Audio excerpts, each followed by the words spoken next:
Bonjour à tous, bienvenue, quel que soit l'endroit où vous vous trouvez dans le monde. Je m'appelle Kay et je suis responsable principal du programme consacré au genre à l'UICN, l'Union internationale pour la conservation de la nature et de ses ressources.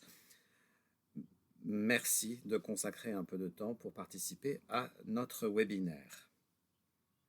Avant de poursuivre, je voudrais que vous preniez note du fait que, comme le titre de notre webinaire l'indique, cette réunion va aborder des questions qui sont associées à différentes formes de violence, ce qui peut rendre certaines personnes mal à l'aise ou constituer des éléments déclencheurs. Notre objectif est donc de créer un espace sûr pour aborder les questions qui sont très présentes dans notre société. Donc, nous vous encourageons à prendre bien soin de vous.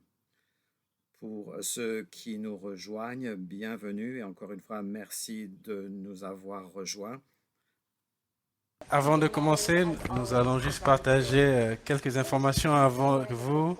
D'abord, il est important de savoir que cette séance sera disponible en 3 différentes langues sur notre site. Nous allons maintenir tous les micros en sourdine afin de minimiser les distractions, mais nous vous encourageons vivement de participer à travers le tableau de chat. Vous pouvez partager vos observations, vos commentaires, vos questions au fur et à mesure à travers ce chat et les facilitateurs et les modératrices seront disponibles pour répondre à vos différentes questions à travers le panneau de contrôle. Et nous avons des ressources clés qui seront disponibles pour vous. Et ici, vous allez trouver des liens, des hyperliens pour les différentes ressources qui sont disponibles sur notre site. Et si vous avez des questions, vous pouvez nous contacter. Notre équipe est là, est prête pour vous aider.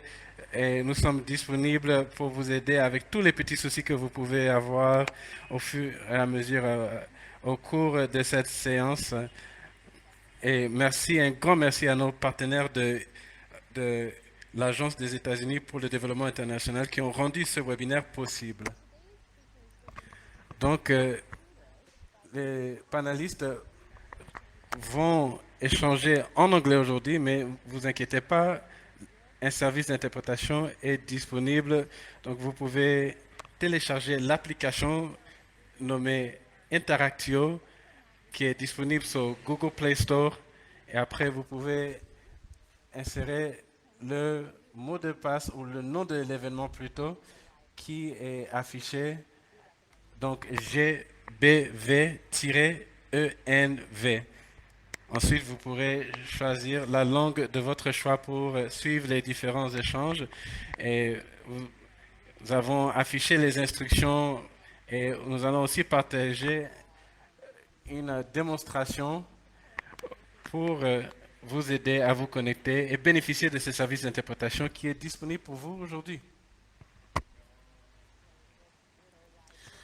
Ok, donc il y a une petite vidéo ici sur l'écran.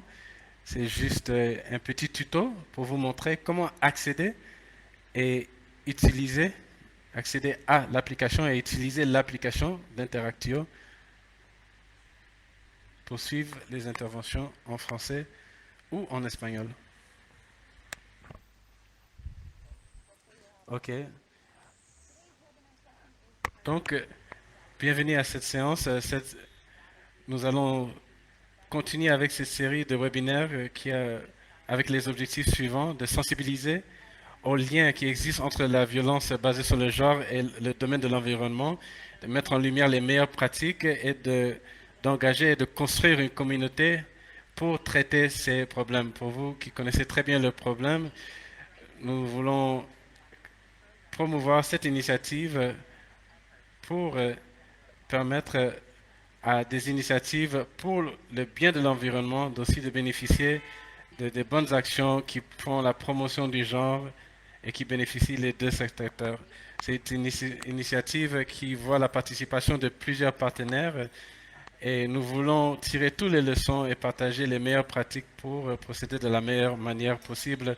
Et nous sommes ici pour créer cet espace qui nous permet de partager ses compétences et ses différents outils et de travailler en communauté pour lutter contre les violences basées sur le genre.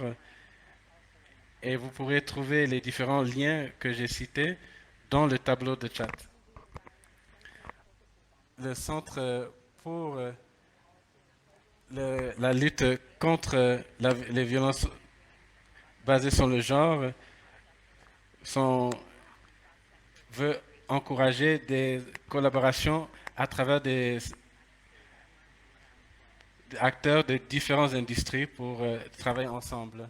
Et ça nous ramène à la discussion d'aujourd'hui. Donc la séance d'aujourd'hui est assez différente des autres séances parce que là, il s'agit d'une discussion informelle où nous allons parler d'un projet en particulier pour la diversité, la promotion de la biodiversité, et nous allons parler de comment ils ont pu incorporer le genre dans ce projet.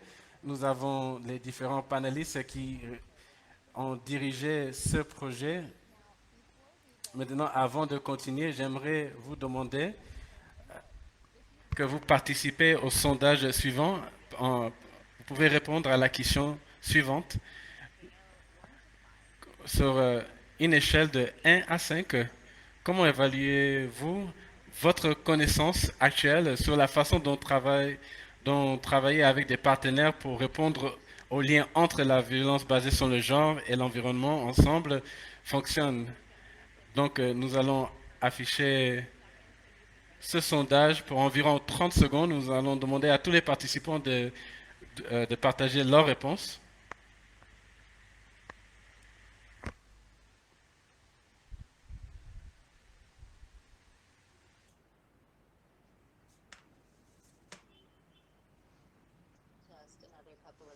Alors, je vous donne encore quelques secondes.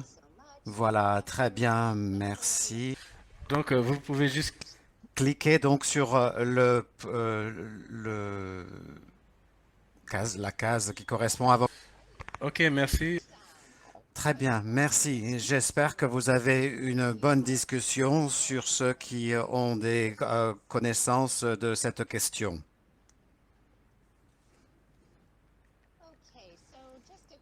Donc, un rappel. Donc, juste un petit rappel pour tout le monde qui vient de se connecter. Nous vous remercions pour votre participation à cette séance. Et juste un petit rappel que si vous voulez écouter ou suivre cette séance en français ou en espagnol, donc vous pouvez le faire. So we're so pleased now to turn to our great agenda for today. In just a moment, I am going to pass the floor to my amazing colleague, Chase. Je vais donner la parole à ma collègue qui va donc être l'animatrice de cette séance. Mais tout d'abord, je vais vous donner la parole, Jay. Tout d'abord, nous avons différents intervenants. Nous avons Judy Oglethorpe, elle est directeur pour les approches de conservation novatrices au niveau de WWF. Pendant 5 ans, elle a été responsable du programme ArioBan financé par USAID. Elle a également dirigé l'unité d'adaptation, l'unité de conservation des populations, l'unité d'appui à l'écorégion et le programme d'appui à la biodiversité.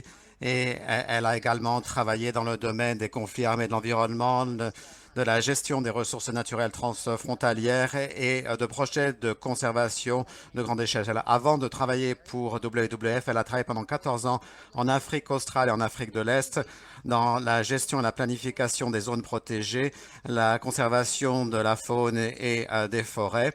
Elle a une maîtrise en gestion de l'environnement. Nous avons également Manorama Senoir qui a commencé à travailler au programme ArioBan en 1919. Elle a travaillé au PNUD de Suriname, elle a travaillé dans le domaine de la problématique homme-femme, dans le projet d'Alliance pour le changement climatique mondial. Elle a 15 ans d'expérience dans le domaine de l'inclusion sociale et de l'égalité des genres, les droits des populations autochtones, ainsi que des ONG dans le domaine du maintien de la paix et de l'environnement. Elle a maîtrise en gestion de la paix et études développementales du Népal et du Sri Lanka. Nous avons également Bharati Pathak qui a travaillé depuis plus de 25 ans dans le secteur des droits en matière de forêt communautaire au Népal. Et elle a également une maîtrise en développement rural. Et nous avons Prakash Lamsal qui est secrétaire conjoint au ministère des Forêts et de l'Environnement et qui est responsable de la planification, du suivi de la coordination dans cette division. Et il est spécialisé dans les forêts. Il a travaillé à différents postes, officier de planification au département des forêts, au ministère des Forêts et de l'Environnement, gestion de projet d'un directeur de forêt provinciale dans la province de Gandaki et également PDG de Nepal Ban Nigam. Il a de l'expérience dans les projets d'adaptation en matière de changement climatique et de conservation. Il a travaillé avec de nombreux acteurs dans le domaine des forêts, de la biodiversité, de l'adaptation au changement climatique et REDD+. Il a une maîtrise de sciences dans le domaine des forêts de l'Université de Reading au Royaume-Uni. Donc, nous avons énormément d'expertise. Et donc, je vais donner la parole à Jay qui va assurer l'animation de cette séance. Merci, Nkei. Je suis vraiment ravi d'être présente ici et d'avoir une conversation très intéressante sur la programmation en matière d'environnement et l'égalité du genre et l'inclusion sociale.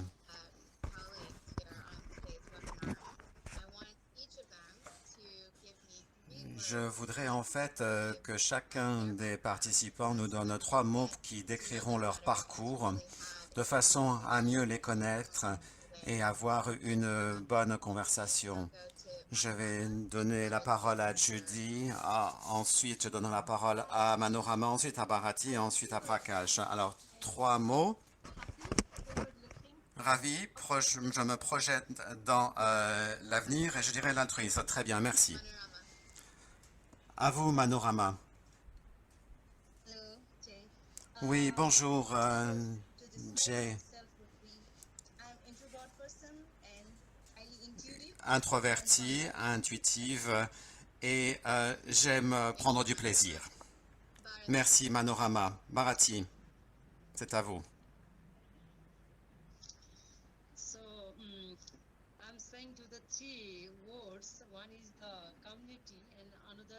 Trois termes, communauté, droit et égalité. Voilà, ce seraient les 3 mots. Merci beaucoup, Bharati. Et Monsieur Lamsal? C'est à vous, Monsieur Lamsal.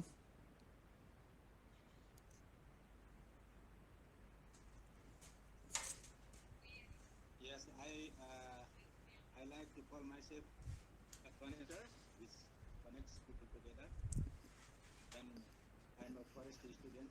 J'aime relier les gens ensemble et je suis également un fonctionnaire. Merci. Mes 3 termes sont les suivants. Intuition, sensibilité et j'aime la vie. Donc, je vais maintenant donner la parole à Judy et à Manorama qui vont vous parler donc de l'histoire du programme Arioban. Merci, bonjour à tous. Nous sommes ravis de pouvoir vous parler du programme Arioban. En langue népalaise, Arioban, cela signifie forêt verte. La forêt verte constitue la richesse du Népal. Le programme est financé par USAID. Pourrais-je passer au cliché suivant, s'il vous plaît? L'objectif de Arioban est d'augmenter la résilience communautaire et écologique dans 2 paysages empreints de biodiversité au Népal. Les principaux éléments sont la conservation de la biodiversité et l'adaptation au climat. Vous avez 2 thèmes transversaux, c'est-à-dire l'inclusion sociale et axée sur la problématique homme-femme, On en parlera beaucoup. Vous avez la gouvernance également et vous avez également les activités génératrices de revenus qui sont fondées sur le marché. Cliché suivant. Ce programme est mis en œuvre par un consortium, c'est-à-dire le WWF, CARE Népal, la Fédération des fécophones, ainsi que la NTNC. Donc, 2 ONG internationales et 2 ONG nationales. Ceci signifie donc que ça donne vraiment une gamme très utile. L'objectif est donc de venir en aide aux populations autochtones et aux communautés dans 2 paysages typiques. Le gouvernement du Népal est un partenaire très important à différents niveaux. Nous travaillons en étroite collaboration avec USAID ainsi qu'avec beaucoup d'organisations de la société civile, du secteur privé, ainsi que des établissements universitaires. Arioban travaille donc dans 2 territoires très vastes. Vous avez donc un territoire qui couvre l'ensemble de la rivière Banaki, c'est-à-dire que vous avez l'Annapurna, vous avez donc des zones très élevées et vous avez des zones qui ne sont qu'à 100 mètres au-dessus du niveau de la mer. Et vous avez par exemple les léopards des neiges, vous avez une espèce typique de panda également. Et puis, vous avez également la préservation des différentes espèces et des zones protégées en Inde également. Il y a plusieurs millions de personnes qui habitent dans ce territoire et beaucoup de populations rurales dépendent de la forêt pour leur bien-être et pour leur sécurité. Non, la théorie du changement d'Arioban, c'est donc de pouvoir mieux conserver et tirer parti des ressources naturelles empreintes de biodiversité et de s'adapter au changement climatique de manière à ce que ceci puisse garantir l'égalité des sexes et l'inclusion sociale et de promouvoir également une bonne gouvernance des ressources naturelles et également de s'assurer que les populations et les écosystèmes dans les territoires concernés soient plus résilients. Je vais donc maintenant parler des principaux éléments du projet Arioban. Donc la composante biodiversité a pour objectif de lutter contre les menaces à cette biodiversité, donc promouvoir des énergies alternatives, promouvoir également des infrastructures qui permettent de réduire l'impact de routes qui sont mal conçues, l'impact donc néfaste sur les écosystèmes, renforcer des potentiels et avoir des campagnes qui permettent d'éviter le braconnage et le commerce de faune qui est donc illégal.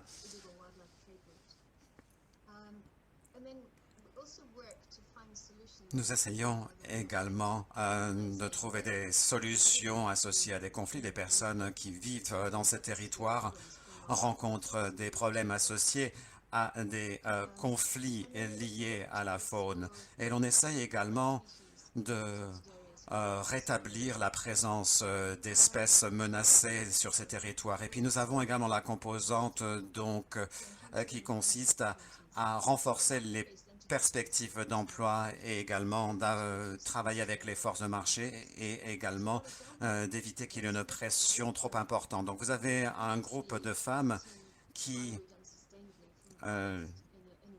en fait utilisaient la forêt de manière non pérenne et le projet les a aidés à développer une entreprise qui permettait en fait de fabriquer des petites perles en argile, ce qui est en fait une activité traditionnelle.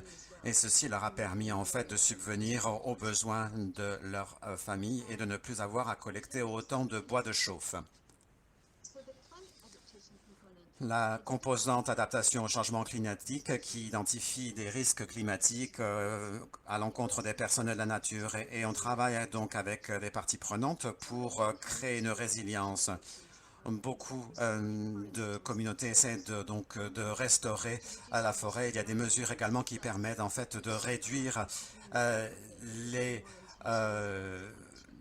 inondations en raison par exemple du changement climatique ainsi que des glissements de terrain.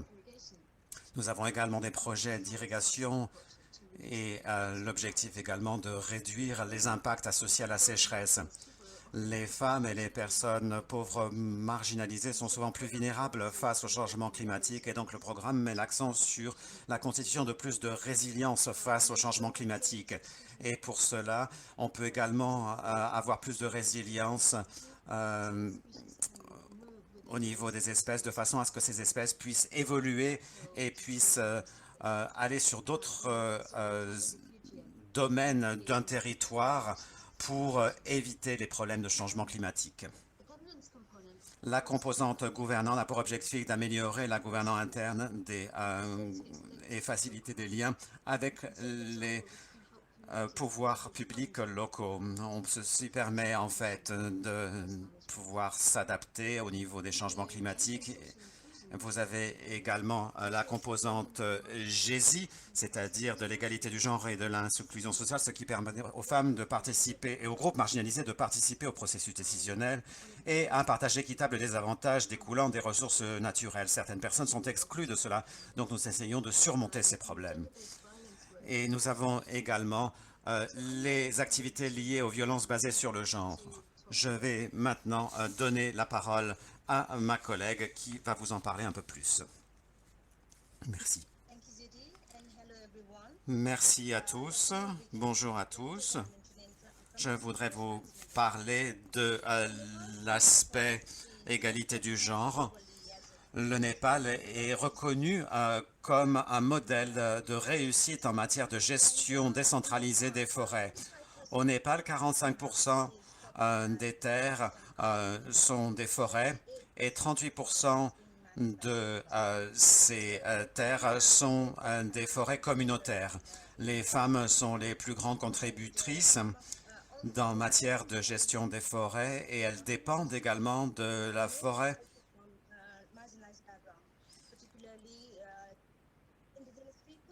Vous avez les communautés autochtones, les communautés musulmanes, par exemple. Ces communautés ou ces groupes sont souvent exclus de l'appartenance à ces forêts communautaires. Il y a énormément également de dispositions qui permettent de promouvoir la participation de ces communautés marginalisées et de ces femmes qui peuvent ainsi avoir accès à ces forêts communautaires. Mais le niveau de mise en œuvre de ces politiques n'est pas vraiment très bon. Pour ce qui est des différentes formes de violence basées sur le genre, vous avez donc les violences au foyer, les violences physiques. Vous avez par exemple des femmes qui n'ont pas le droit de participer à des réunions de gestion de forêt communautaire. Vous avez également la violence économique ou sexuelle. Vous avez des cas de femmes qui, lorsqu'elles traversent une forêt, peuvent faire l'objet de sévices sexuels. Vous avez également des disparités économiques. Et puis, nous avons donc au niveau sociétal des pratiques et des traditions néfastes vis-à-vis des femmes. Dans certaines zones, les femmes n'ont pas le droit d'entrer dans les forêts communautaires lorsqu'elles sont en période de menstruation. Donc, ces femmes doivent vivre à l'isolement. Quelquefois, il y a des problèmes qui sont associés à cela parce que des femmes peuvent être attaquées par des bêtes sauvages durant ces périodes. Passons au cliché suivant. Cliché suivant. Vous voyez donc cet aspect de violence basée sur le genre. Nous avons réalisé des analyses sociales avant de lancer ce programme. Et ces violences ont été identifiées comme un des obstacles essentiels qui ne permettaient pas aux femmes de participer de manière efficace à la conservation de la biodiversité et à un partage équitable des ressources naturelles. Cliché suivant, donc le programme incorpore également ce type de violence dans le plan d'action du programme Arioban. Nous avons lancé des actions dans les mesures de prévention. Nous avons donc un appui politique. Par exemple, nous sommes en contact avec les ministres de tutelle en matière d'appui politique et nous développons des plans d'action et des stratégies avec les ministères et au niveau local. Nous sommes en contact notamment avec les groupes de gestion des ressources naturelles, y compris des groupes d'utilisateurs pour mettre en place des politiques qui permettent de lutter contre ces violences basées sur le genre, ces VBG. Nous avons également des campagnes de sensibilisation au VBG. Nous avons également des programmes qui permettent de donner plus de qualité de leader aux femmes et nous mobilisons également des centres d'action et d'apprentissage communautaire. Ceci permet d'avoir des modèles qui ensuite qui sont présentés par Care International et qui permettent de donner plus de pouvoir à des femmes dans des communautés marginalisées. Et dans le programme Arioban, nous n'utilisons pas uniquement ces plateformes pour former les femmes et pour les actions pour se protéger contre le changement climatique, mais nous avons également nous donnons la possibilité à ces femmes de se pencher sur des questions sociétales associées à leur situation. Donc, c'est donc quelque chose d'important dans les actions du programme Arioban. Ceci est très important pour lutter contre les VBG. Nous avons également des unités anti-VBG au sein de ces gestions des ressources naturelles. Cliché suivant. Pour ce qui est de nos réalisations, nous avons pu nous concentrer sur 12 820 femmes. Et il est donc bon de voir comment on peut se concentrer sur ces actions. Un certain nombre de questions représentant. En fait, nous avons énormément de personnes qui sont maintenant impliquées. Nous avons également les femmes qui représentent 37% dans une zone donnée.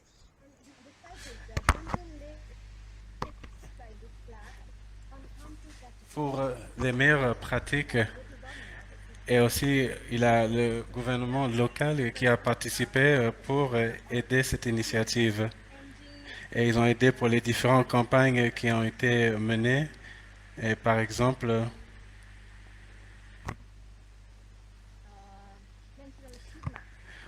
ces initiatives pour lutter contre la stigmatisation qui a été menée par le gouvernement local. Et ils ont participé ensemble pour mener à bien ces différents projets et après les mettre à l'échelle à travers le pays. Aussi, ceci avec la mobilisation des différents acteurs pour travailler ensemble pour ces différentes campagnes pour lutter contre la violence basée sur le genre. Et après, ça a aidé pour réduire la violence au sein de la communauté et dans la communauté. Et en tout, il y a 117 groupes qui ont été formés et des comités et sous-comités. Et c'est un chiffre qui est bon, mais il reste encore beaucoup de choses à faire. Donc, c'était le début de l'initiative, mais l'idée, c'est de mettre à l'échelle ces différentes initiatives à travers le pays. Diapo, s'il vous plaît. Prochaine diapo. Donc, nous avons remarqué qu'il y avait des secteurs qui ont connu un grand succès pour cette lutte contre les violences basées sur le genre.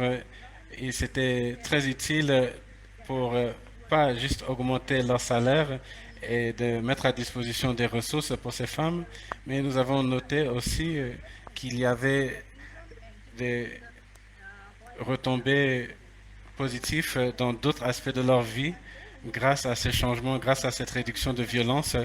Aussi,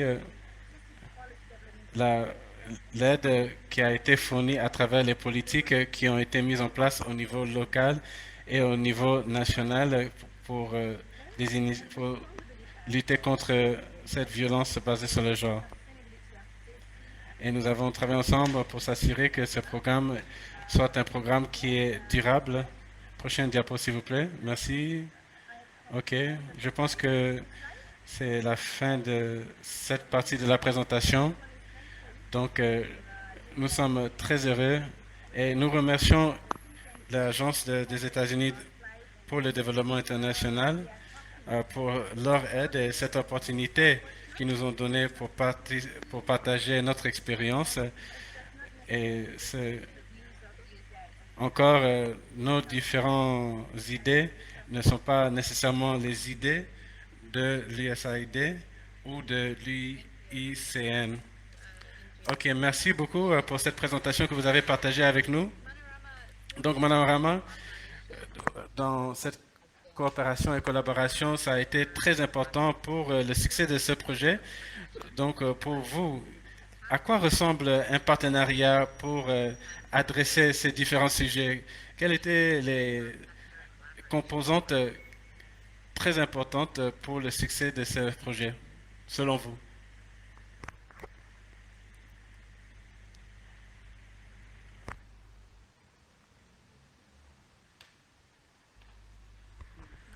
Manarama, je pense que vous êtes en sourdine, on vous voit, mais on ne vous entend pas. Ok, désolé, j'étais en sourdine. Non, pas de souci. Ok, donc merci pour cette question. Oui, je dirais oui que la violence basée sur le genre est un sujet très sensible et très complexe. Et ça nécessite une collaboration entre plusieurs types d'acteurs pour déjà partager les meilleures pratiques. Donc, pour répondre à votre question, oui, effectivement, le fait que nous avons pu avoir ces partenariats et ces collaborations nous ont permis de vraiment avancer dans notre travaux. C'était important de le faire, même avec le gouvernement au niveau local et national, et aussi avoir USAID comme partenaire, c'était assez important. Et par exemple, il y avait des experts qui nous ont aidés avec. Donc, c'est aussi de bénéficier de l'expertise et pas seulement le soutien physique de ces différentes institutions. Et aussi, je pourrais dire que nous avons eu les agences qui sont gouvernementales, mais qui nous ont aidés aussi et qui travaillent en collaboration avec le département des parcs et des réserves naturelles. Donc oui, c'était important, mais quand on travaille avec ses partenaires, c'est important que tous les différentes parties prenantes du projet comprennent leurs responsabilités et que ça soit bien établi et partagé et que tout le monde soit au même niveau d'information. Et nous avons travaillé ensemble, mais avant de travailler ensemble, on s'assoit ensemble pour échanger et pour comprendre où se situent les différentes responsabilités et comment nous allons incorporer le thème du genre et l'importance de promouvoir le genre dans tout ce que nous faisons. Et c'est important de savoir que ces partenariats sont établis sur la confiance. Donc, nous travaillons ensemble pour avoir des séances avec des acteurs du gouvernement et des différentes agences pour s'asseoir ensemble pour parler de ces différents sujets et de parler des différents sujets. Donc, c'est en gros comme ça que nous avons pu adresser euh, ce problème ensemble avec nos partenaires. Et l'USAID avait le mandat pour ce plan d'action. Et si on avait déjà identifié cette violence basée sur le genre comme une faiblesse, nous aurons déjà pris cela en compte depuis fort longtemps. Donc c'est juste un petit exemple pour dire que c'est important de faire ces analyses et de comprendre maintenant que nous devons aussi prendre en compte ces violences contre le genre dans tout ce que nous faisons et pour nous aider pour avoir des résultats avec les différentes parties prenantes et de travailler avec les leaders politiques et religieux dans la communauté. Donc ensemble, nous avons pu vraiment travailler ensemble pour abolir ces mauvaises pratiques et ça a vraiment aidé. Et maintenant, nous sommes en train, à la phase de la mise à échelle et nous continuons et nous allons même tenir une réunion très bientôt pour partager les succès que nous avons eus.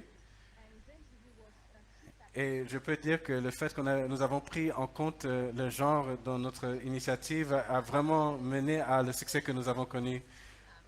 Merci beaucoup, ça nous a vraiment aidé. Je pense que si je vous comprends bien, de comprendre le rôle de chaque partie prenante était vraiment essentiel pour le succès du projet et vous a permis de travailler ensemble. Judy, est-ce que cette approche et comment cette approche vous a aidé à rendre ce programme plus durable?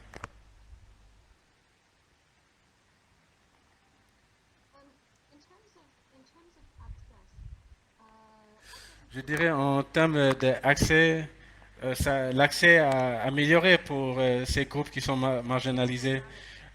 Par exemple, pour les différents dialectes euh, qui étaient exclus, cette ethnie qui était exclue avant, sont maintenant acceptés par la communauté et peut cultiver dans la forêt où ils ne pouvaient pas avant. Donc pour moi, c'était très important et je dirais que c'est très important ce qu'elle a dit, c'est d'avoir une représentation des personnes qui sont marginalisées dans le groupe pour aider dans les échanges et de partager dans les efforts pour partager les différents revenus dans les communautés et de leur donner ce pouvoir pour bénéficier de leurs droits au sein de la communauté et de ne pas être marginalisés comme ils étaient auparavant. Donc, quand tout le monde participe dans les réunions, ça les aide à vraiment être impliqués et de vouloir participer pleinement. Pour la promotion du genre, ça aide aussi pour aider avec l'aspect de la durabilité pour le projet parce que quand tout le monde est déjà impliqué et travaille ensemble, ça aide et ça les permet d'avoir un intérêt dans le projet parce qu'ils se sentent concernés. Et aussi, il y a les aspects économiques qui a fonctionné très bien entre ce partenariat entre le gouvernement et les différentes entreprises. Et parfois, c'est de donner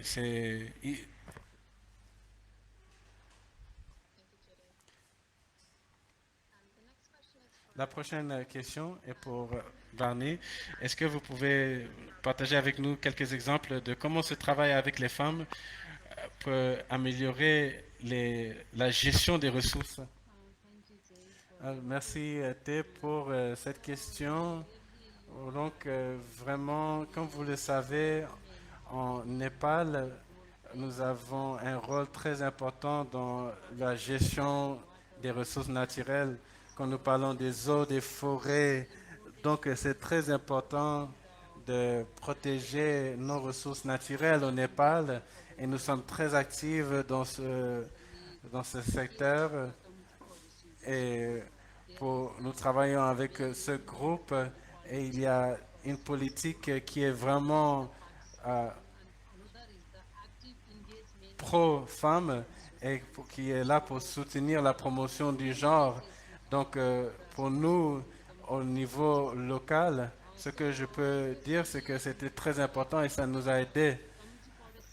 Donc, déjà dans les forêts communautaires, et pour aider les femmes à devenir autonomes et donner l'opportunité aux femmes de gérer les ressources de la forêt.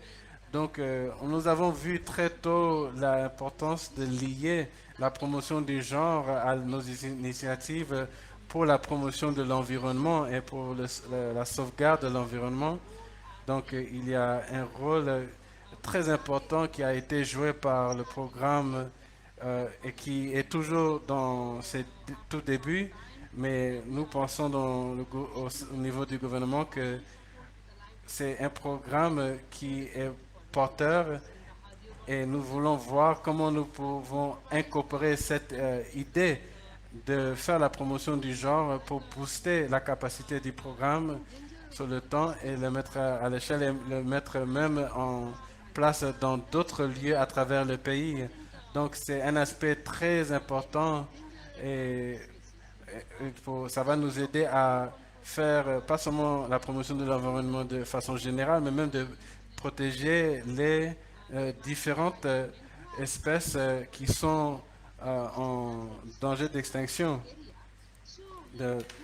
Donc, ce plan est devenu plus économique et plus rentable sur le temps et a montré beaucoup d'avantages. Et ça même, ça nous a aidé à aller vers l'écotourisme. Donc, le projet nous a vraiment allé vers nos objectifs et d'atteindre nos objectifs. Donc, ça nous a aidé dans tous ces différents aspects. Et comme je l'ai dit, même pour aider dans la protection des espèces en voie de disparition. Et je peux dire que ça, c'est juste un exemple. Et partout dans le pays, nous pouvons mettre en œuvre cette initiative parce que c'était juste dans une partie du pays, mais je peux dire que c'est un programme qui peut être reproduit dans d'autres parties du pays et c'est très important de comprendre que c'est des pratiques où ces femmes qui sont de ces différentes régions peuvent être impliquées dans la promotion de l'environnement dans ces mêmes régions et en utilisant ces pratiques traditionnelles et ça fournit des opportunités dans l'écotourisme comme je l'avais dit. Et vous avez donc des femmes qui peuvent ainsi promouvoir de nouvelles activités. Donc, les femmes peuvent ainsi assurer une meilleure gouvernance et avoir une meilleure inclusivité.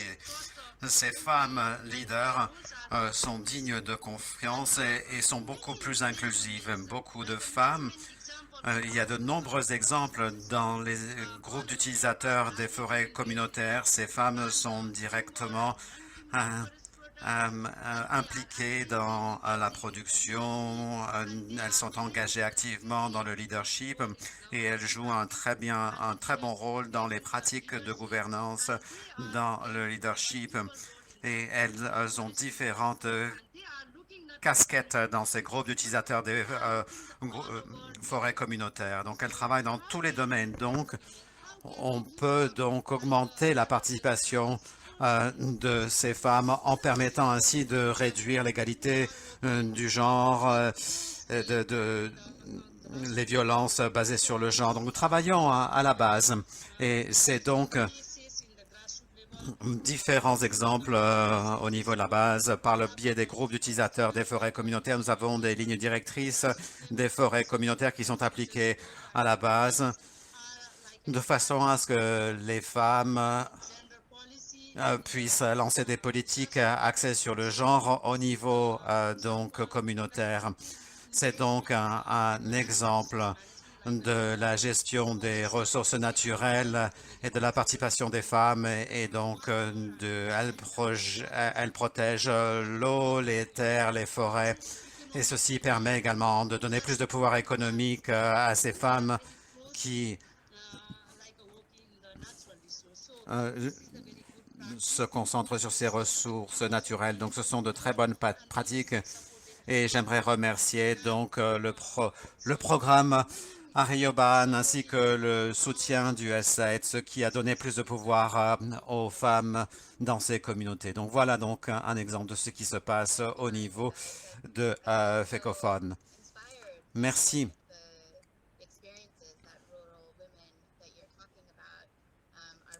Ceci donne énormément d'inspiration parce qu'on voit que ces femmes s'approprient vraiment ces projets. Ceci m'amène à la question que je voulais poser à Judy. Quels sont les différents projets qui pourraient donc prendre en compte les violences basées sur le genre, les VBG? C'est une excellente question. Je n'aurais pas pu répondre il y a 10 ans. Et ça a vraiment été un parcours d'apprentissage très rapide.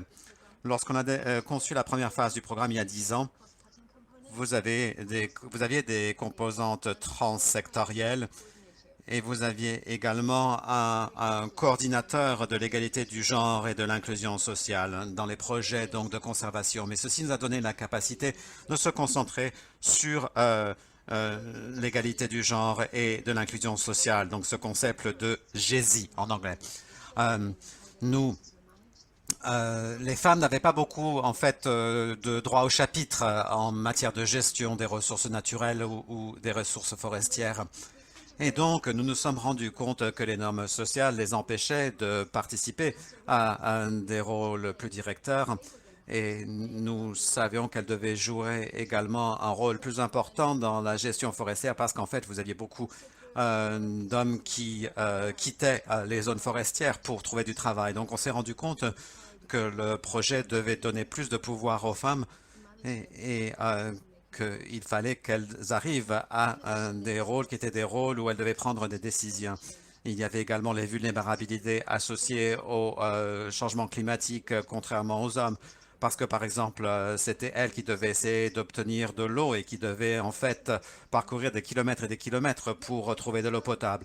Mais la violence basée sur le genre, la VBG, les empêchait de participer de manière utile. Par exemple, les hommes empêchaient les femmes de se rendre à des réunions et si elles commençaient à gagner de l'argent, ils pouvaient être jaloux parce qu'en fait, elles commençaient à gagner plus d'argent qu'eux. Et donc, il fallait également régler ce genre de problème. Bien qu'au niveau personnel, étant donné que j'ai donc un parcours de conservation, je n'avais pas beaucoup d'informations à ce sujet, mais nous pensions que c'était la bonne mesure. Et au niveau personnel, j'ai beaucoup appris de collègues au Népal, de Care Népal et d'autres organisations au Népal sur la manière dont on pouvait gérer ces différents aspects. Donc, ça a vraiment été un parcours très intéressant d'apprentissage en tant que conservationniste. Merci. On a l'impression quelquefois de déjà avoir certains éléments et il faut changer nos mentalités pour en fait prendre en compte les normes sociales. Donc, Manorama, d'après vous, quelles sont les normes sociales qui ont changé ou évolué dans le cadre de ce programme depuis sa création? Nous avons mené des études et nous avons été en contact avec les communautés et les normes sociales peuvent être difficiles à changer sur une période donnée. Donc, on peut voir que certaines normes ont évolué la participation des femmes, l'implication des femmes au niveau politique a augmenté. Certaines femmes ont plus de pouvoir dans le projet. Elles ont été élues à des postes de gouvernement au niveau des pouvoirs publics locaux et également dans les gestions de forêts communautaires. Vous avez beaucoup de femmes qui sont de facto des leaders.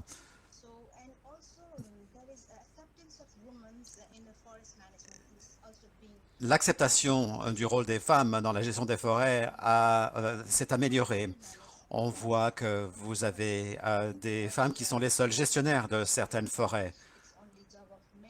Alors qu'avant, on pensait que c'était le précaré des femmes, des hommes.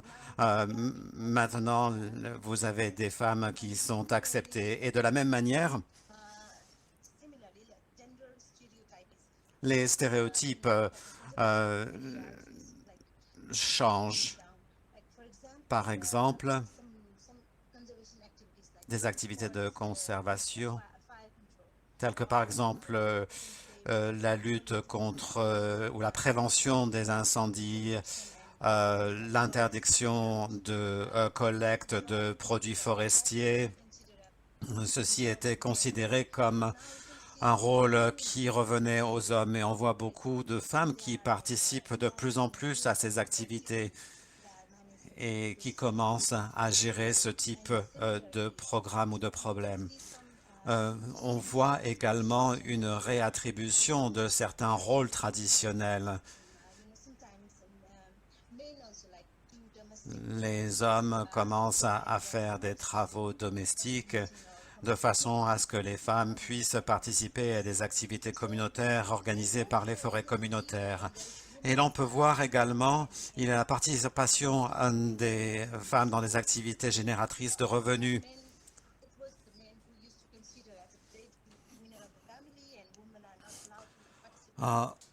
Traditionnellement, c'était l'homme qui subvenait aux besoins de la famille. Les femmes ne pouvaient pas participer à des activités génératrices de revenus. Et maintenant, on peut voir, grâce à ces différentes possibilités qui se présentent à elles dans la gestion des forêts communautaires, elles s'engagent dans des activités génératrices de revenus et elles sont devenues de plus en plus indépendantes économiquement parlant, à l'instar des hommes. Et donc, les règles ont peu à peu changé. Merci, Chai. Merci, Manorama. Monsieur Lamsa, j'ai une question à votre attention. Le ministère des Forêts et de l'Environnement a mis en place une stratégie et un plan d'action concernant l'égalité du genre et de l'inclusion sociale. D'après vous, comment pensez-vous que ceci va permettre de gérer les violences basées sur le genre dans la gestion des forêts?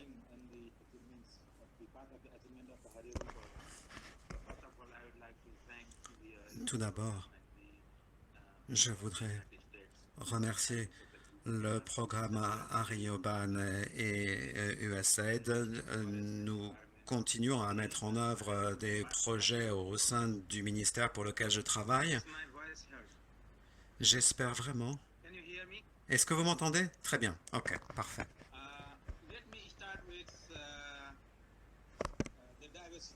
Je voudrais commencer par la diversité.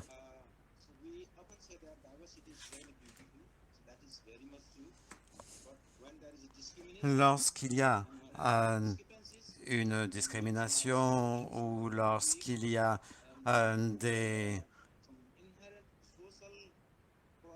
problèmes sociaux qui sont structurels, quelquefois il y a des injustices, eh bien, on peut avoir des personnes qui souffrent de cela. Et donc, dans le cadre de la gestion des ressources naturelles, on essaye de contrôler le processus décisionnel.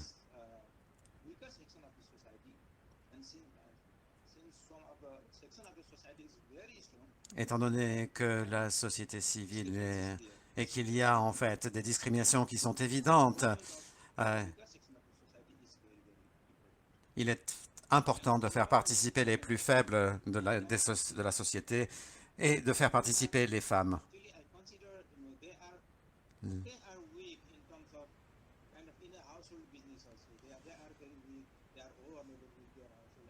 Les femmes doivent également gérer les activités à la maison et ont souvent peu de temps pour participer à des réunions à l'extérieur ou pour prendre des décisions ou pour se rendre au marché, par exemple. Cela présente énormément de difficultés et elles ne peuvent pas, en fait, se concentrer sur des activités génératrices de revenus. C'est donc très important.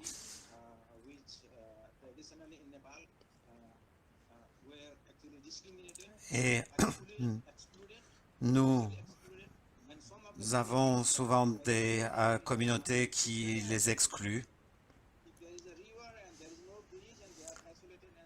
Souvent, ces femmes sont isolées et ne peuvent pas participer à ces activités. Donc, de manière générale, il est important de s'assurer que l'égalité, la justice et les partenariats et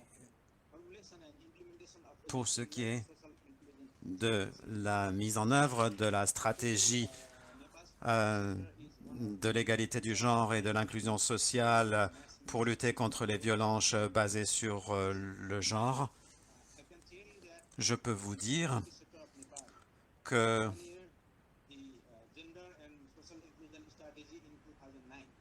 dès 2009, nous avons eu des projets associés à cela alors que d'autres secteurs n'y pensaient même pas à l'époque.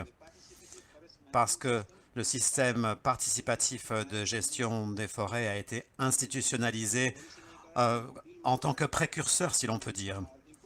Et le programme Arioban a été un des partenaires très importants dans ce domaine, y compris en ce qui concerne donc la participation dans ce secteur. Et notre ministère, avec nos partenaires qui nous ont beaucoup aidés, nous avons pu lancer cette stratégie dès 2010 et il y a eu en fait des points de la stratégie qui ont été mis en œuvre dès 2010. Nous avons donc des programmes qui ont travaillé dans ce domaine et qui nous ont aidés dans ce domaine. Donc, les communautés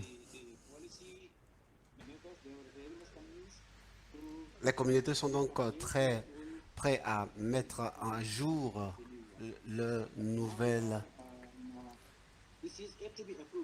Alors, ceci semblait être approuvé, mais c'est une erreur. Je vais dire peut-être que cela va se faire bientôt. Nous avons lu déjà dans certaines semaines où nous allons y arriver. Et l'un des objectifs de ceci, c'est de pouvoir se focaliser, faire en sorte que le système forestier soit dému ou alors démuni de toute entrave. Et cet objectif que nous voulons accomplir d'ailleurs, nous voulons faire en sorte que la majeure partie des femmes puissent participer. Nous voyons cela, je l'ai vu que ça a été prédominamment un secteur dominé par les hommes, parce que les hommes étaient ceux qui travaillaient dans les champs, et souvent ils travaillaient quelquefois la nuit, et souvent ils n'étaient pas capables de pouvoir accomplir certaines tâches. Mais aujourd'hui, on a le fait qu'il y a des femmes qui s'y engagent, qui se sont engagées aussi dans le programme, et ça a été c'est très intéressant d'avoir un secteur forestier qui est inclusif, qui, à la fin, devient un programme ou qui a l'apanage de leaders, des activistes et de toutes ces participantes qui sont aussi des produits de notre secteur forestier depuis 25 ans. Alors, c'est très très important que le secteur que nous allons implémenter, mettre en œuvre, que nous allons approuver. Je crois que dans quelques semaines, lorsque nous allons réviser notre document et que nous allons le faire finalement, nous allons le titrer afin qu'il puisse inclure d'autres personnes de la société, afin qu'il ne soit pas un document discriminatoire. Il sera un document qui va prendre en compte tout le monde, un document inclusif. Et aussi, on va intégrer dans le projet le gouvernement et puis aussi des programmes de soutien et d'autres programmes qui parlent des problématiques d'inclusion. Lorsque nous comprenons donc nos institutions, nous avons besoin de prendre aussi en compte certaines réalités de notre écosystème. Nous avons aussi d'autres gouvernements dans le gouvernement, d'autres membres dans le gouvernement, aussi d'autres femmes qui feront aussi partie intégrante de cet écosystème, surtout sur le site. Une fois que nous aurons invité le gouvernement à y entrer.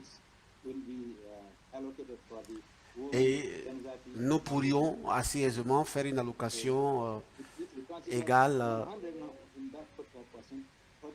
de ce groupe. Merci. Oui, allez-y. Oui, nous essayons d'avoir de plus en plus de femmes qui sont dans le ministère. Nous sommes en train d'avoir plus d'activistes femmes et nous sommes sur le point de pouvoir faire en sorte que plusieurs femmes de façon massive puissent être incluses dans ce que nous sommes en train de faire. Et il y a un nombre croissant de ces filles-là, de ces femmes-là, pardon, qui se fait naturellement. Donc, étant donné qu'il y a la violence qui est manifeste vis-à-vis d'elles, nous croyons que ce programme doit être strictement orienté vers ces femmes qui, au final, sont donc sensibilisées par nos programmes. Et nous sensibilisons non seulement les femmes, mais aussi nos membres afin d'éliminer la violence basée sur le genre et créer évidemment un environnement sain pour notre gouvernement aussi. Et puis, on les incite aussi, le gouvernement, à venir participer à nos activités et leur parler de la violence basée sur le genre. Oui. Voilà, je vais donc m'arrêter là. Je sais que j'ai dû faire très rapidement. J'apprécie cela. Alors, nous avons plusieurs questions et je suis particulièrement très heureux. J'ai peut-être... nous recevons beaucoup de questions de nos participants. Alors, première question est adressée à Manorama. Vous avez fait mention d'une coalition positive entre les femmes et les femmes qui sont battues, qui subissent la violence basée sur le genre. Est-ce que vous avez des statistiques ou des études que vous avez faites dans le secteur ou alors que CARE a fait pour pouvoir identifier cette coalition, cette croissance des femmes dans la croissance du PIB? Est-ce que vous pouvez nous partager les études qui ont été faites par rapport aux relations dont vous avez fait mention en ce qui concerne de l'autonomisation financière et économique basée sur la violence du genre? Merci pour la question. En fait, nous n'avons pas conduit d'études spécifiques dans ce genre. Je crois que ce sera très intéressant de pouvoir conduire une étude à cet effet, mais je crois que ces expériences externes que nous avions eues avec l'interaction que nous avons établie avec les femmes vivant dans les communautés, basées sur nos différentes résolutions et constatations, observations, nous avons donc observé que, par exemple, si une femme est autonomisée en matière économique, nous croyons que cette femme pourra générer des revenus et pourra ainsi non seulement prendre soin d'elle, mais pourra expérimenter l'exdépendance financière. Et en le faisant ainsi, nous accroissons le niveau de confiance en elle-même. Et puis, cela permet d'aider, de booster évidemment le niveau de confiance qu'elle a. Alors, le fait d'avoir la liberté financière et le fait aussi d'avoir un niveau de confiance élevé seront donc deux aspects qui sont très importants, mais nous n'avons pas véritablement eu de façon formelle une étude. On n'a pas conduit formellement une étude. Merci beaucoup. Une autre question est centrée sur les hommes et l'engagement des jeunes garçons et des hommes. Alors, est-ce qu'il y a des meilleures pratiques que vous utilisez pour pouvoir engager les hommes et aussi les jeunes femmes pour pouvoir à les impliquer dans ce programme-là? Est-ce qu'il y a une contribution par rapport à la soutenabilité de ce travail? Peut-être que j'ai donné ça à Manorama et à Judy. Judy, tu prends la parole d'abord ou alors? Non, allez-y. Judy, vas-y. Manorama, vas-y. Oui, alors par rapport à cela, oui, nous avons des, des aspects formels que nous avons mis en place. Nous nommons, nous faisons et nous avons nommé 10 personnes dans la communauté, 10 personnes, des hommes dans la communauté, et certains hommes ont des responsabilités, et nous le faisons dans certaines différentes formes. Nous essayons aussi de mettre en place des modèles que nous testons avec les femmes. Donc, nous créons une espèce d'engagement. Vous savez, les hommes ne sont pas...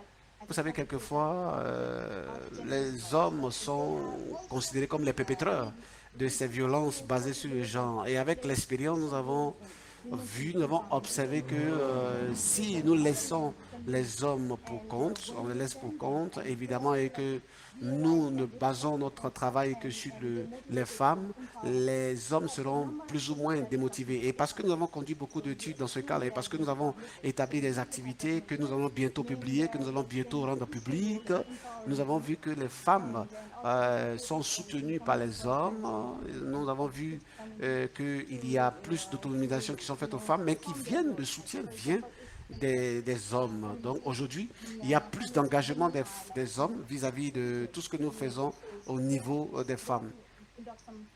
Donc pour nous, il y a des rôles et des responsabilités à mettre en place pour que les hommes puissent évidemment marcher dans le pas de ce que nous sommes en train de faire. Donc évidemment, il y a certaines femmes qui font face à la violence, qui ont besoin du soutien de ces femmes-là, de l'engagement, pardon, de ces hommes. Et je crois que ça permet de réduire considérablement la violence basée du genre. Je ne sais pas si peut-être Julie a quelque chose à ajouter. Oui, évidemment, pour ajouter quelque chose à ce que Manorama a dit, je crois que la plupart des hommes qui ont pris à bras le corps cette histoire de violence basée sur le genre féminin, je crois qu'ils viennent de la part de certains. La chose a été activée des organisations et de la compréhension qu'ils ont eue. Et certains de nos collègues sont devenus des champions. Je crois que... Alors donc, nous avons pu échanger avec eux, nous avons pu parler avec eux. La plupart des personnes sont devenues des champions. Merci beaucoup. L'autre question que j'ai, peut-être de Bharti, comment vous avez formé, n'est-ce pas, la communauté sur la violence basée sur le genre? Et puis peut-être M. Ramson, vous avez certainement fait mention de cela. Comment vous avez formé la plupart des hommes sur la violence basée du genre? Comment vous les formez en général? Merci beaucoup, merci pour la question, encore une fois de plus. Vous savez, au niveau de notre organisation,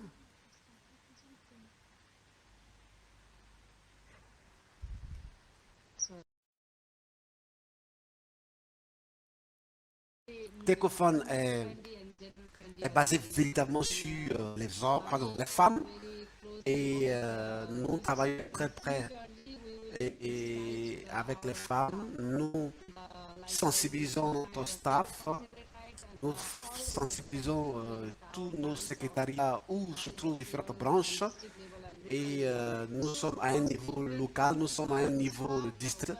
Donc d'abord ce que nous faisons, nous travaillons par palier, nous travaillons d'abord avec le staff, nous travaillons ensuite au niveau des différentes problématiques du genre, les politiques et comment est notre constitution, quelles sont les obligations au niveau des politiques spécifiquement basées sur les femmes et sur d'autres personnes marginalisées. Et puis ensuite, on parle aussi de certaines problématiques qui le FECOFAN essaie de répondre. Alors, FECOFAN essaie de mobiliser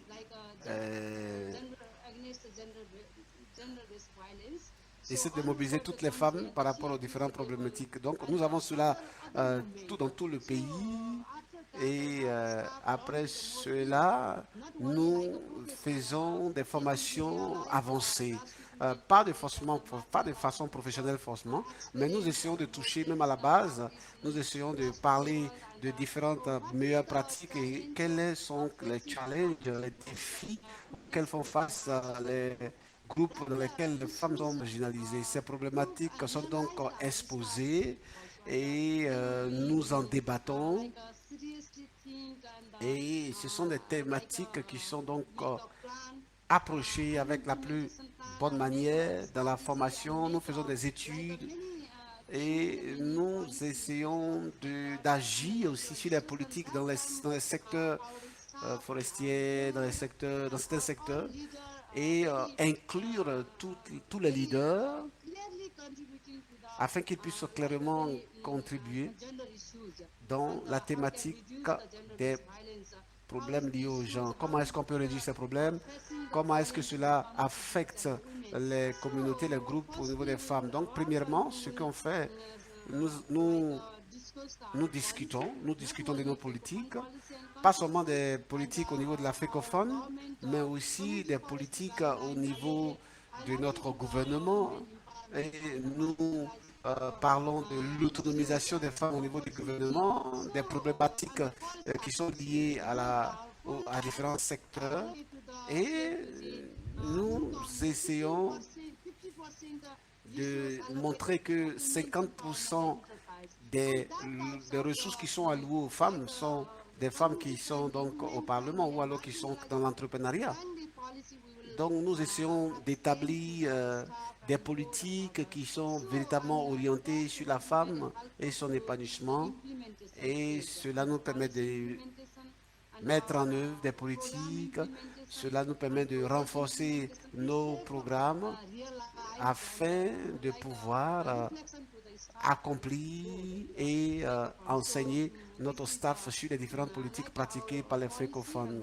Donc évidemment, cela fonctionne évidemment comme nos politiques et comme notre économie. Nous voulons donner l'opportunité aux femmes de pouvoir se réaliser et réfléchir, n'est-ce pas, sur comment est-ce qu'on peut réduire la violence basée sur le genre. Alors nous commençons, vous savez que ECOFAN a commencé juste en 1995 et nous sommes déjà sensibles aux problématiques de femmes parce que nous croyons que 50% de femmes sont vraiment nécessaires dans notre communauté et non pas seulement important, mais elles jouent un rôle très vital au sein de notre communauté et c'est pourquoi nous avons besoin d'établir des politiques basées sur les femmes et qui vont littéralement, nous formons des personnes qui vont littéralement sur le terrain, donnent des informations à la communauté et parlent aux femmes, parlent aux personnes qui sont donc, n'est-ce pas, dans ces communautés. C'est le rôle que nous avons à faire, c'est la façon dont nous devons travailler, et c'est ce que nous faisons. Merci. Monsieur Lamsal, est-ce que vous voulez répondre au niveau, vous voulez aussi donner votre point de vue sur la sensibilité de la formation au niveau des gens, de la formation du genre. Merci pour la question. Oui, nous sommes dans la sensibilisation. Et sexual nous exploitation and abuse. conduisons aussi des études. Donc, toutes les fois que nous avons des formations, nous incluons aussi certains de notre coordination. Et je crois que c'est un mouvement qui est en train de prendre, un mouvement qui est en train d'aller de l'avant parce que nous incluons aussi les hommes. C'est un mouvement d'hommes et de femmes. Et quand il s'agit des violences basées sur le genre, je crois que nous avons un soutien au niveau des communautés et nous avons besoin de travailler ensemble. Et permettez-moi de vous dire que le gouvernement aussi toujours établit des incitations, met des incitations en place et il y a un travail collaboratif qui se fait. Parce que le but pour ce gouvernement, c'est de faire en sorte qu'il y ait une contribution au niveau de la jante masculine afin qu'il y ait un travail collaboratif. Alors, s'il y a des problématiques, ils peuvent s'asseoir et puis échanger et discuter. Et actuellement, c'est ce qui se fait. Les gens discutent, réfléchissent sur les différentes politiques pour réduire les violences basées sur le genre. Et je crois que moi, je continuerai à me battre pour qu'il y ait ce travail collaboratif. Je continuerai à parler afin que chaque expérience puisse être inclusive. Et nous faisons aussi des discussions au niveau de notre staff, au niveau du personnel, et comment nous pouvons travailler ensemble de façon efficiente. Donc, notre mission est celle-ci, je le dirais. Alors, par exemple, l'année dernière et cette année, je peux vous assurer, je peux vous dire que nous sommes en train d'aller dans la bonne direction et nous sommes en train d'aller même de plus belle et de plus en plus loin. Merci. Alors, une question encore adressée à M. Lamsal. Comment vous voyez l'autonomisation des femmes et la réduction de la violence basée sur le genre qui pourrait contribuer à l'indépendance économique de toute une communauté? Comment vous le voyez? Comment vous le percevez? Comment vous percevez la réduction, accroître l'économie financière? Je crois qu'à mon niveau, je crois que c'est un dynamisme qui est en train d'être multidimensionnel parce que on peut parler de l'autonomisation financière, on peut parler de l'autonomisation juridique et l'autonomisation sociale. Il y a beaucoup de dimensions, c'est multisectoriel en fait. Alors quand les femmes sont au pouvoir et qu'elles sont autonomisées, parce que quand les personnes en général sont fortes, quand elles se considèrent comme fortes, vous voyez, ça apporte quelque chose, non seulement à la communauté, mais à la personne elle-même. Donc, plus il y a autonomisation de pouvoir, plus, évidemment, elles n'ont pas peur de quelque chose. Donc, l'autonomisation vous permet d'être puissant. En fait, l'autonomisation résulte de la puissance intérieure d'une personne. Donc, s'il n'y a pas d'autonomisation manifeste, évidemment, il n'y aura pas de justice manifeste. Et ça commence par l'individu, ça commence par la personne. Donc, il faudrait autonomiser non seulement les femmes, mais aussi autonomiser les hommes. Merci beaucoup. Nous avons véritablement beaucoup de questions, mais nous allons poser une question avant de clore. Peut-être que Manorama ou Judy, est-ce qu'il y a des exemples que vous pourrez partager par rapport aux barrières que nous avons à nous engager avec les femmes, pour qu'il y ait engagement des femmes et des hommes? Et puis, comment est-ce que vous faites en sorte que les barrières soient levées, soient sautées pour qu'il y ait véritablement engagement et communication entre les hommes et les femmes? Est-ce que vous avez des exemples à partager avec nous? Manorama, non, maintenant, je ne peux pas vous partager peut-être des exemples. Peut-être, je ne sais pas, Judy. Oui, évidemment. Je pourrais peut-être dire une chose. Je crois qu'il y a besoin d'investissement si, si les gens, n'est-ce pas, veulent investir. Nous sommes souvent confrontés à une barrière parce que même quand il s'agit de lever des fonds, quand il s'agit de lever des capitaux, généralement, tout ce qui tourne autour du genre est beaucoup difficile. Nous croyons que c'est un défi majeur qui doit être... parce que les gens aujourd'hui ont beaucoup de ressources, hein, mais par exemple, nous avions des groupes auxquels on n'avait pas pu avoir de l'argent pour pouvoir financer certains projets. Donc, eux-mêmes, là, ils épargnent leur argent, ils créent une espèce d'épargne ou alors une espèce de levée de fonds basée sur des épargnes pour pouvoir entreprendre. Et les gens remboursent, les femmes remboursent. Donc, pour moi, c'est quelque chose qui est très important et qui a permis à beaucoup de femmes de pouvoir repartir de bons pieds par rapport à leur business, par rapport à leur affaire.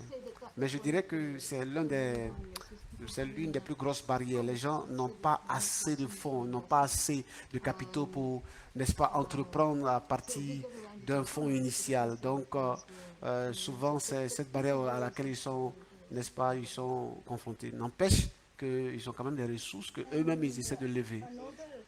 Alors, oui, Lamsasa. Oui, il y a quelques barrières encore que je vais mentionner. Alors, juste pour ajouter à ce que Judy a dit, je vais peut-être parler des barrières physiques, des barrières économiques, des barrières sociales, parce que s'il y a des obstacles et que ces obstacles, n'est-ce pas, sont empêchés au niveau des communautés, au niveau des femmes, au niveau des hommes, dans la participation de discussions engageantes, évidemment, on va lever ces barrières. Donc, il y a des barrières aussi sociales qui sont créées par la société. Il y a aussi des barrières religieuses, parce qu'il y a des leaders religieux aussi qui ne nous permettent pas de réellement engager une discussion avec les différents secteurs et les différents groupes. Donc, il y a aussi des barrières qui sont... Je vais peut-être laisser l'autre qui va nous parler des barrières peut-être sociales, peut-être élaborer plus. Alors, je voulais peut-être entamer, poser une autre question autour de la connexion qui existe entre les mécanismes de la GBP au niveau de la VBC, les violences basées sur le genre.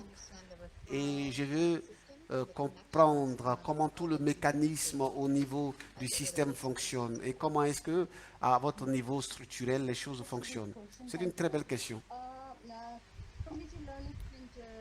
Alors, au niveau de nos communautés,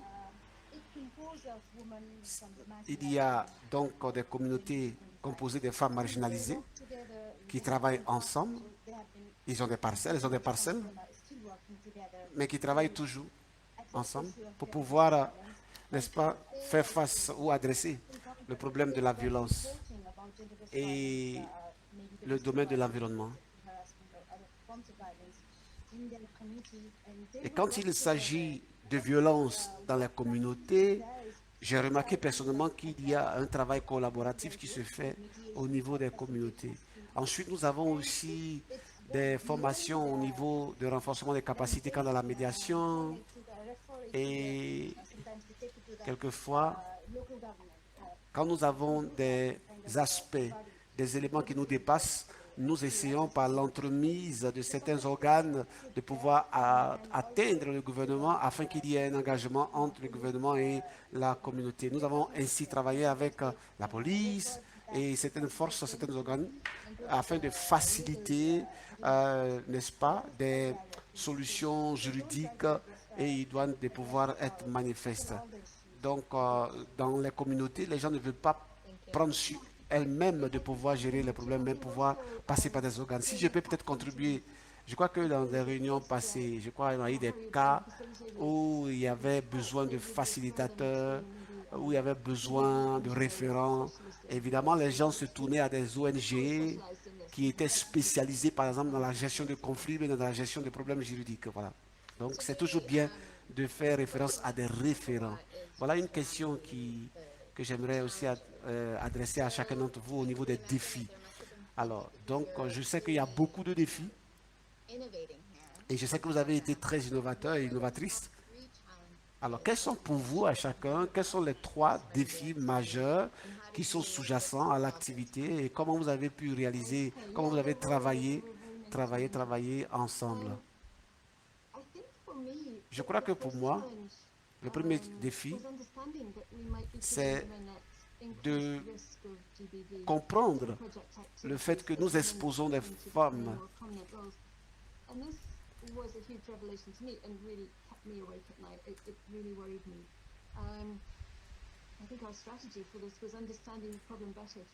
Je crois que notre stratégie était tournée autour de comprendre mieux les stratégies et puis développer mieux des stratégies, une stratégie plus inclusive, une stratégie plus large qui pourrait prendre en compte toutes les femmes.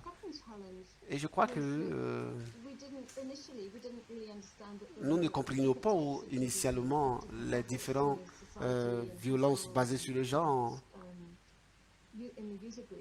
Et nous ne comprenions pas véritablement les différents groupes. Et c'était très très difficile pour nous de pouvoir réellement aborder les problèmes à un niveau considérable. Donc pour nous, une des stratégies était de pouvoir travailler à plusieurs niveaux de secteurs d'activité, de pouvoir mettre en place des solutions multisectorielles et puis pouvoir faire en sorte que nous puissions susciter, n'est-ce pas, des mesures afin de travailler avec des partenaires divers. Et même de CARE, je crois que nous avons essayé de faire en sorte que nous puissions travailler avec des organisations de développement dans ce genre-là. Et puis je crois que le troisième défi, c'est quelque chose que je peux mentionner, c'est que chaque groupe essaie maintenant de comprendre que la violence basée sur le genre, nous avons besoin de véritablement adresser les problèmes à leurs racines. Et lorsque il y a eu la compréhension, la plupart de certains leaders avec lesquels nous travaillons sont devenus des champions.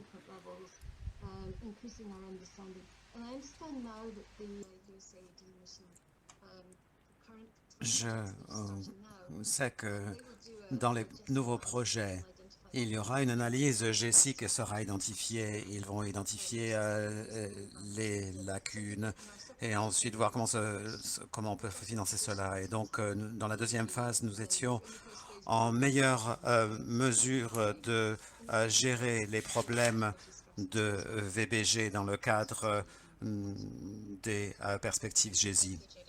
Merci, Judy. On peut vraiment tirer beaucoup d'enseignements de tout cela et c'est vraiment très intéressant de voir comment vous êtes arrivé à surmonter les défis et comment vous continuez à travailler sur l'égalité des sexes et comment vous vous concentrez également sur les violences basées sur le genre. Nous avons un peu de retard, mais très rapidement, en une phrase, la question, si vous pourriez dire à vos collègues dans votre secteur pourquoi il est important de gérer les violences basées sur le genre dans la programmation environnementale, que pourriez-vous dire? Je vais commencer par Monsieur Lamzal, en une phrase, s'il vous plaît.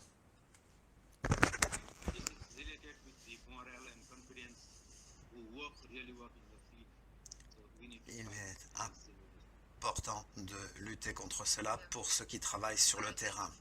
Merci. Ensuite, Bharati.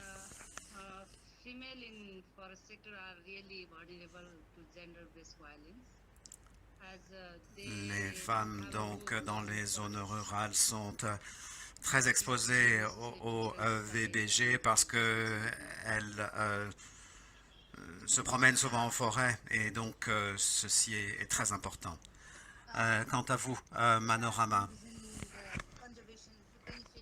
nous représentons à la fois les hommes et les femmes et il est donc important de travailler dans le domaine des violences basées sur le genre parce que sinon cela ne va faire que creuser l'écart des inégalités entre les sexes. Et Judy, eh bien, la violence basée sur le genre, quand on en parle, ceci permet en fait aux femmes de jouer un rôle clé dans les projets de conservation. Donc c'est une priorité importante et il faut vraiment que ceci soit pris en compte. Merci.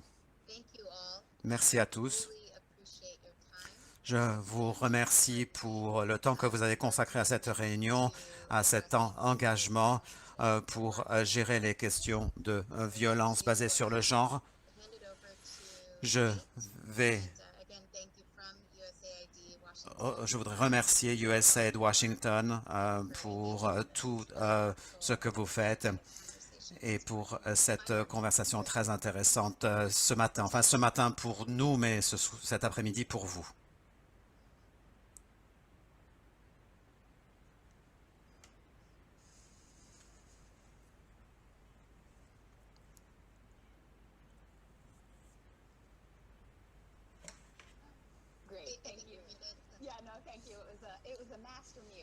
Je donne la parole à Kate. Oui, merci. Je sais que nous n'avons pas beaucoup de temps parce que nous sommes en retard. Je vous demanderai de répondre à la dernière question. Cette question est: avez-vous appris quelque chose aujourd'hui? Comment évaluez-vous votre connaissance et comment travailler sur les liens entre les violences basées sur le genre et les projets environnementaux? Nous allons donc garder ceci actif pendant 5 minutes. Je voudrais remercier Che, remercier USAID.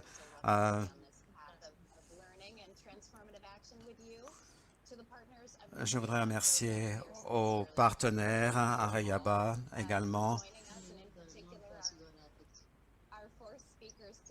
Je voudrais remercier nos intervenants aujourd'hui.